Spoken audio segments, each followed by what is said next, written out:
जब से 8वें वेतन आयोग का ऐलान हुआ है तब से देश में सरकारी कर्मचारियों की खुशी और जिज्ञासा की कोई सीमा नहीं है। रोज नई नई खबरें आ रही हैं, नई नई बातें सामने आ रही हैं। सैलरी में कितना इजाफा होगा, पेंशन कैसे बढ़ेगी, फिटमेंट फैक्टर क्या रहेगा। तो चलिए आज आपको बताते हैं 8वें वेतन आयोग से जुड़ी कुछ ऐसी बातें जो आपके लिए जानना जरूरी है। ये सब कुछ खास है और लाखों कर्मचारियों और पेंशनर्स की जिंदगी बदल सकता है। नमस्कार, मैं उत्कृष्ट प्रताप सिंह और आप देख रहे हैं टीवी 9 भारतवर्ष। 8वें केंद्रीय वेतन आयोग पर अब आधिकारिक तौर पर काम शुरू हो चुका है।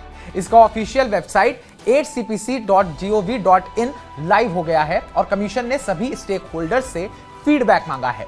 माई जीओवी पोर्टल पर एक क्वेश्चनियर लॉन्च किया गया है जिसमें 18 सवाल हैं। कर्मचारी, पेंशनर, यूनियंस, जज, रेगुलेटरी बॉडीज के मेंबर्स सब अपनी राय दे सकते हैं। आखिरी तारीख है 16 मार्च 2026। यह फीडबैक कमीशन के रिकमेंडेशंस को मजबूत बनाएगा। कमीशन नवंबर 2025 में नोटिफाई हुआ था और इसे 18 महीने का समय मिला है।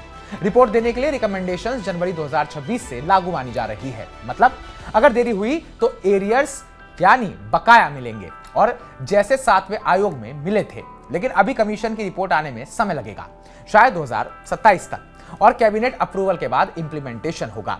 अब सबसे बड़ा सवाल यहां यह है कि फिटमेंट फैक्टर क्या रहेगा। 7वें वेतन आयोग में फिटमेंट फैक्टर 2.57 था, जिससे न्यूनतम बेसिक पे 7,000 से बढ़कर 18,000 हो गया था।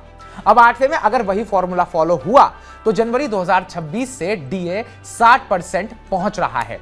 AICPI-IW दिसंबर 2025 में 148.2 पॉइंट्स पर रहा, जिससे जनवरी जून 2026 के लिए 2% डीए बढ़ोतरी कंफर्म है।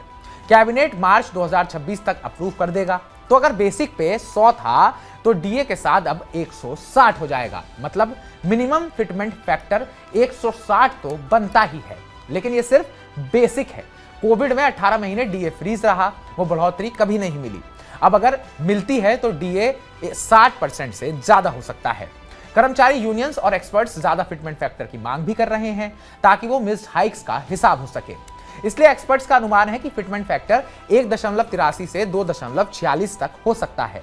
कुछ जगहों पर 2.28 या 2.86 तक की बात हो रही है। अगर 2.0 या उससे ज्यादा हुआ तो सैलरी में 30 से 40% तक बढ़ोतरी हो सकती है। पेंशनर्स को भी फायदा होगा। रिवाइज पेंशन में बड़ा उछाल आएगा। कुछ और फैक्टर्स जो फिटमेंट फैक्टर तय करेंगे।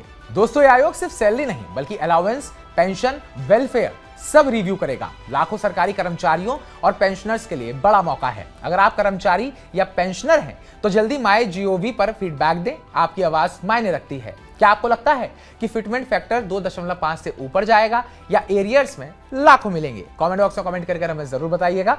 बाकी आपकी क्या अपेक्षा है उसके बारे में भी बात कीजिएगा। बाकी ताजा अपडेट्स पाने के लिए टीवी 9 भारतवर्ष को सब्सक्राइब कीजिएगा।